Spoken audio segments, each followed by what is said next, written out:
Hello guys, welcome to Mysterious Siblings, and here we are at episode 3 of Kedarnath trip.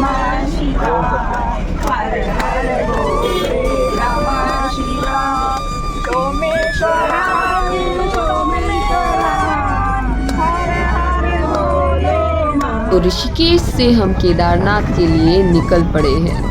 हम बीच में गुप्त काशी का stop लेने वाले हैं। क्या आप तैयार हो हमारे साथ चलने के लिए केदारनाथ?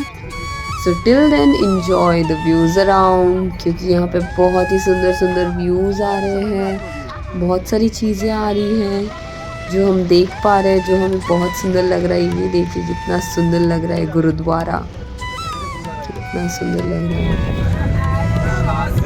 वो भी ऋषिकेश के आसपास। कल वाली सेम प्लेस है। एक ऋषिकेश वाला सुंदर सा सॉन्ग सुनना तो बनता है।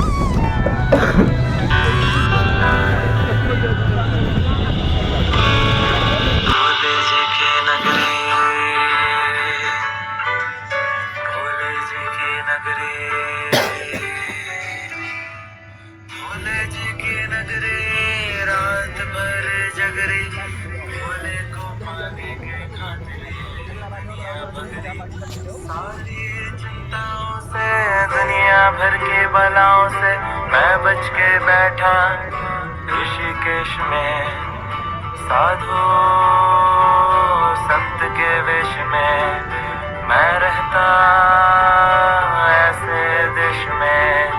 भोले जी की नगरी रात भर जगरी, भोले को पाने के खातिर ये दुनिया भगरी।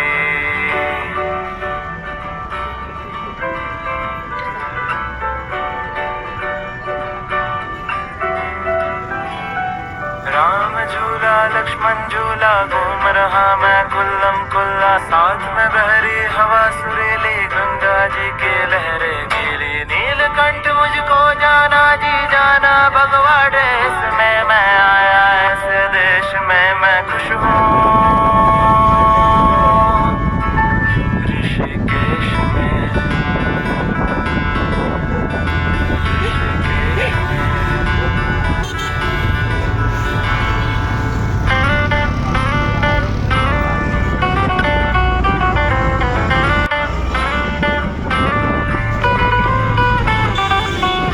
शाम के सुनहरे गंगा जी की आरती, एक एक धुन से दिल के जख्मों को पुचकारती। ये हरा भरा समा दिलकश लगता है, जैसे सोने दिल में दीपक को ही जलता है। मैं ऐसी सुंदर किस्मत वाला बंदा हूँ जो मैं यहाँ पहुँचा हूँ इस सुंदर से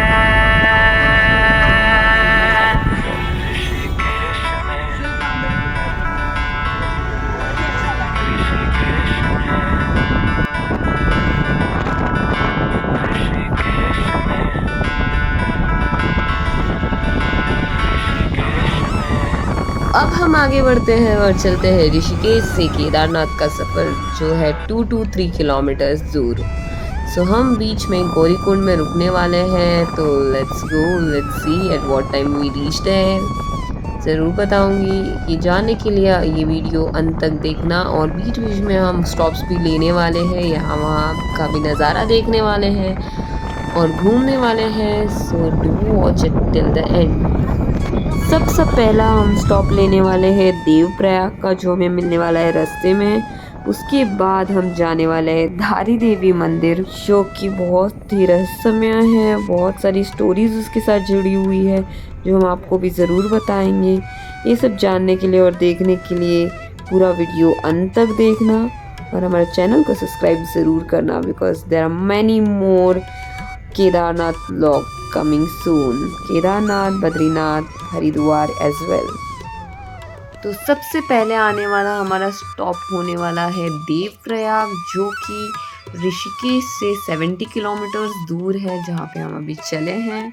तो देवप्रयाग के बारे में चंद लफ्ज़ आपको बताएंगे मेरे दोस्त। देवप्रयाग देवप्रयाग देवप्रयाग भूमि श्री राम की। ये भारत की सबसे बड़े संगम की, हिमालय से निकलने वाले अमृत की दो जलधारा जिसके मिलन से जन्म होता है माँ गंगा का।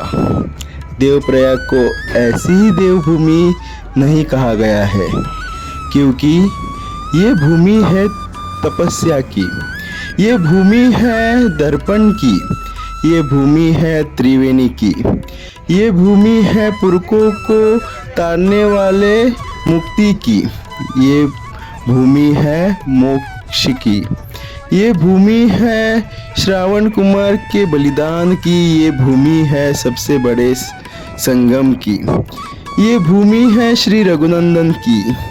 तो आइए हमारे साथ मिलके इस वीडियो में दर्शन करते हैं पवित्र भूमि देवप्रयाग की। जय श्री राम। हर हर गंगे, हर हर महादेव। सो हमारी गाड़ियाँ स्टॉप कर दी गई है कुछ खाने के लिए। So let's go and eat something. यहाँ पे तो एक छोटे से रेस्टोरेंट का भी नज़ारा कितना सुंदर है, देखिए कितना सुंदर लग रहा है यहाँ से बाहर देखने के लिए। मन प्रसन्न हो गया है, बस सुकून सा है यहाँ पे, हर जगह पे सुकून ही सुकून। इसीलिए उत्तराखंड को मैडम जी बोला गया है देवभूमि। ये स्वर्ग की ओर रास्ता जाता है उधर से।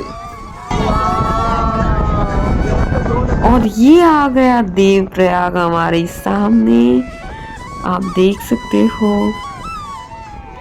जैसे कि सभी लोग जानते हैं, उत्तराखंड में 5 प्रयाग है।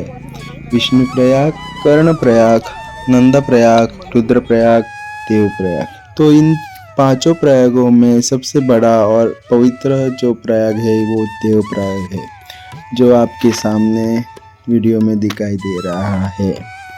देव प्रयाग की पौराणिक कथा भगवान राम से जुड़ी हुई है। जैसे कि मैंने लास्ट वीडियो में बोला था, भगवान राम ने जब लंका पे विजय प्राप्त करके आए थे तो उनके ऊपर रावण एक ब्राह्मण था, तो ब्राह्मण हत्या का पाप चढ़ा था। तो उस पाप से मुक्ति करने के लिए उन्होंने यहाँ पे रुद्रप्रयाग में एक मोटे बड़े शील के ऊपर बैठ के तप किया था।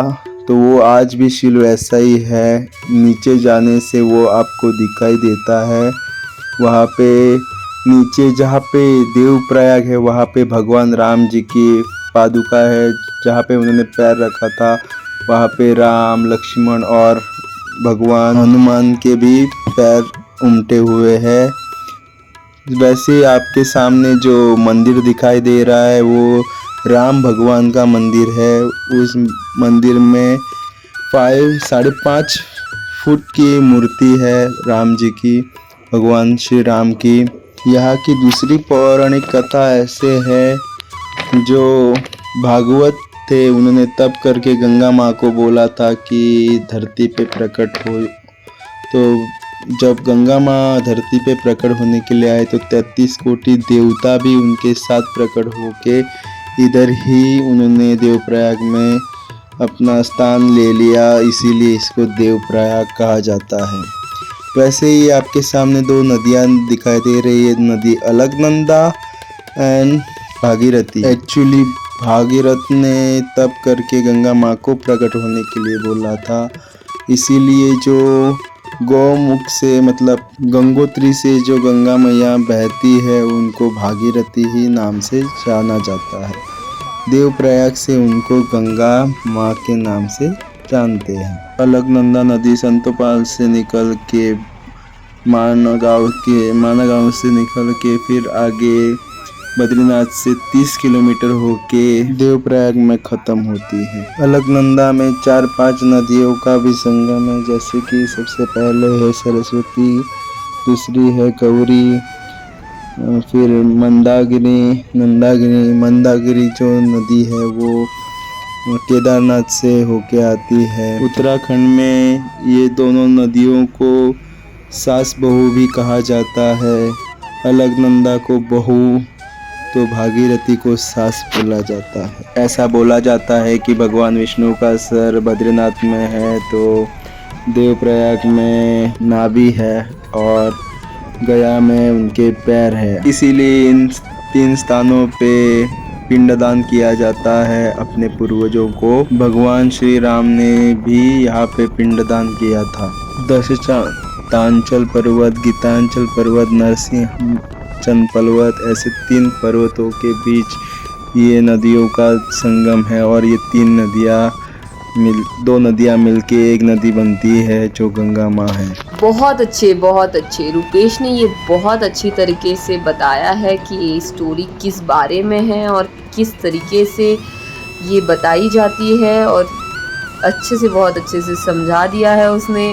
होप यू लाइक्ड इट और ज़रूर बताना how you like this story. और यहाँ से केदारनाथ 156 किलोमीटर्स है जहाँ हम जा रहे हैं और हम रुकने वाले हैं धारी देवी मंदिर। सो जानने के लिए do subscribe to our channel for next vlog और चेक आउट उत्तराखंड प्लेलिस्ट।